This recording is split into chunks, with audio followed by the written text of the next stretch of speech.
दिल्ली में ओबरॉय होटल के सामने 100 करोड़ रुपए की वक्फ संपत्ति का एक मामला इस समय तूल पकड़ा हुआ है। मुरादाबाद के एक मुस्लिम धर्मगुरु के ऊपर यह आरोप लगाया गया है कि वो इस संपत्ति को बेचना चाहते हैं। वहीं जब पूरे प्रकरण को लेकर मुस्लिम धर्मगुरु नईम चिश्ती से जानकारी की गई तो नईम चिश्ती के द्वारा जानकारी देते हुए बताया गया ये संपत्ति उनके पास 1992 से है। 1992 में ये संपत्ति उनके द्वारा ली गई थी, जिसका किराया वो सालाना 500 रुपये करते हैं। लेकिन इसमें खास बात यह है कि ज़ियाउर रहमान बर्क के दादा शफीकुर रहमान बर्क के द्वारा इस पूरे प्रकरण को लेकर सदन में भी मुद्दा उठाया गया था, जिसके बाद तत्कालीन प्रधानमंत्री के द्वारा भी इस पूरे प्रकरण का संज्ञान लिया गया था। मनमोहन सिंह के द्वारा इस पूरे प्रकरण में मुरादाबाद के मुस्लिम धर्मगुरु से मुलाकात की थी। वहीं उसके बाद दिल्ली में बुलडोजर की कार्यवाही भी की गई थी, जहां पर बने हुए तमाम मकानों को ध्वस्त करने के काम को अंजाम दिया गया था। वहीं इस वक्फ संपत्ति पे चलते आ रहे पूरे प्रकरण को लेकर नईम चिश्ती के द्वारा अपनी बात में कहा गया है।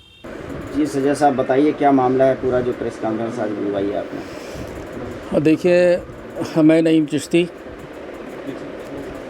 मैंने परसों शाम टीवी पर एक न्यूज़ देखी 40-50 सेकंड की, जिसमें जिक्र चल रहा था कि मैं ओबराय के सामने प्रॉपर्टी है, किसी को 100 करोड़ में उसको बेच रहा हूँ।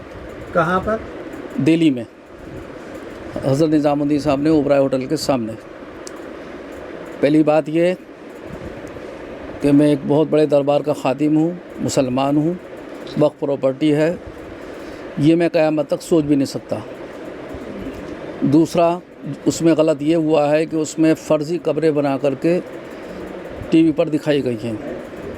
वहाँ सिर्फ पेड़ खड़े हुए हैं, कोई कब्रिस्तान नहीं है, कोई उस पर कब्र नहीं है। जाके कोई भी अभी भी चेक कर सकता है, उसमें सैकड़ों के हिसाब से पेड़ खड़ा हुआ है। दरगाह के बाएं साइड में ज़रूर कुछ कब्रें बनी हुई हैं, जो वहाँ के लोग रहते हैं उनकी कब्रें वो बनी हुई हैं। लेकिन इस साइड में आज तक, जहाँ तक मेरे पास इसका रिकॉर्ड है, कभी ना इसमें कोई कब्र खुदी थी, ना कब्र है, और ना शायद कभी आगे इसमें कोई कब्र होगी भी। एक बात तो ये हुई है, फ़र्ज़ी रिपोर्ट बना करके, बिना तस्दीक करके और मुझे बदनाम करने की, ये जो वहाँ पर खालिद लड़का जो ज़बरन दरगाह पे बैठा हुआ है, ये सब उसकी साजिश के तहत काम हुआ है। किसकी दरगाह है वहाँ पर? हज़रत फिरदौसी शाह बाबा की। तो ये ओबराय होटल के सामने? ओबराय होटल के सामने है। उसी खालिद ने 1/11/2011 को यही जगह दूसरा खसरा नंबर लिख करके पंजाब में जा कर के अपनी परिवार के साथ उसको बेच भी दी, जिसका प्रूफ मैं देने को तैयार हूँ, मेरे पास रखा हुआ है। फिर मैं इसको लेकर के दिल्ली पुलिस कमिश्नर साहब से, सब अधिकारियों से मिला था। उस पर वहाँ की पुलिस ने मेरी बहुत सहायता की और इन सब पे एक्शन भी कराया। उस ज़मीन से आपका क्या ताल्लुक़ है, आपकी क्या हैसियत है? देखिए, 1992 से ये वक्फ प्रॉपर्टी है, लीज़ की प्रॉपर्टी है। ये पेपर मेरे नाम चले आ रहे हैं, मेरी फ़ाइल वक्फ बोर्ड में विचाराधीन है। वहाँ से मुझे नोटिस जारी हुआ है, महीने में 2 से 3 तारीखें उसमें लगा करती थी। हियरिंग हुई है, 54 की कार्रवाई चली है। मैं बराबर जाता था अपने वकीलों को लेकर के, उसमें कार्रवाई हुई है। मैंने उसमें ये दरख्वास्त दे रखी है कि ये परफ्यूचर लीज़ है, इस लीज़ को हमारे नाम आगे एक्सटेंड कर दिया जाए। बहुत सारे भूमाफिया वहाँ पर आए, लेकिन मैंने उस पर किसी को ना कभी कब्ज़ा होने दिया, ना कब्ज़ा कभी होने दूँगा। तो ये ज़मीन किसकी थी? मतलब ये वक्फ लैंड है। वक्फ किसने किया? ये वक्फ बोर्ड ने, एक लेडी थी शकुंतला जी, उनको किया था। उन्होंने मुझे किया था 1992 में। सब प्रॉपर्टी शकुंतला को कैसे मिली? लीज़ पर दी थी। लीज़ पर दी थी। अच्छा। लीज़ पर किसी को भी, कि जैसे अब ये प्लॉट है सामने ओबराय होटल, वो भी वक्फ की प्रॉपर्टी है, तो वो भी लीज़ पर है। इस प्रॉपर्टी का वाकिफ कौन था असली, जिसने वक्फ किया था? नहीं, हम तो इतना जानते हैं कि उसमें वक्फ लिखा हुआ है, ये प्रॉपर्टी वक्फ है, और उन्होंने शकुंतला जी को दी थी, शकुंतला जी ने उसको हमें किया। फिर क्या किराएदार थी। फिर वक्फ बोर्ड ने हमें नोटिस जारी किया 2011 में कि आप हमारे इनक्रोचर हैं, आप हमारे इनक्रोचर हैं, आप किसी टाइम फाइल लेकर के बोर्ड में आइए। मतलब आप अवैध कब्जा है? हाँ, हमारा कब्ज़ा है। उन्होंने माना उसको। फिर हम गए, उस पर हमारी फ़ाइल चली, सब कुछ हुआ उसके अंदर, अभी भी पेंडिंग है। और दूसरा नाम मेरे साथ ये जोड़ा कि मेरे कोई एलजी साहब से कोई बात, मैं एलजी साहब को जानता भी नहीं हूँ, ना मेरी उनसे बेचारों से कोई मुलाकात है, ना मैंने किसी से आज तक कोई बात करी है। इसलिए उनका नाम लिया है कि मेरे ऊपर कोई एक्शन हो, मेरे खिलाफ कोई कार्रवाई हो। शकुंतला देवी से आपने ये ज़मीन, कितनी ज़मीन ली थी?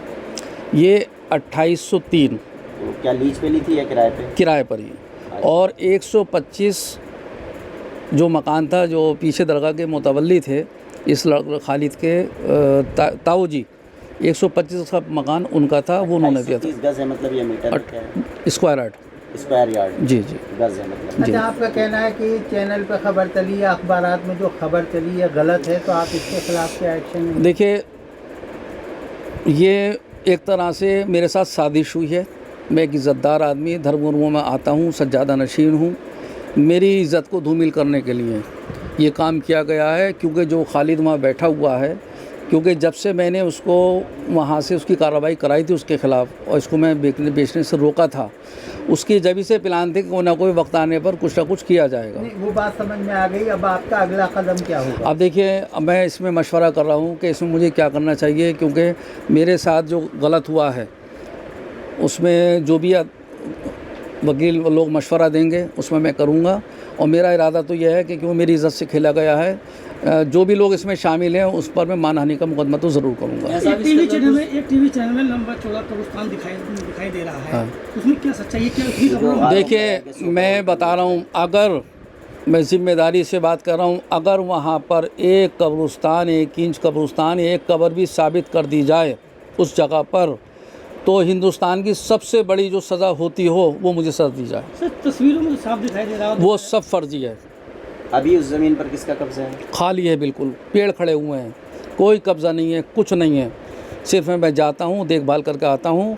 मेरा अपना जो मकान था वो भी, जो उसके खालिद एंड पार्टी के मकान थे वो भी सारे इन कंप्लेंटों से, जब इन्होंने ये जगहें बेची सब कुछ, उसको गिरवाया गया, बिल्डोजर चलवाया तो गया। ये जगह दिल्ली में ओबराय होटल के सामने? ओबराय होटल के सामने है, वक्फ प्रॉपर्टी है।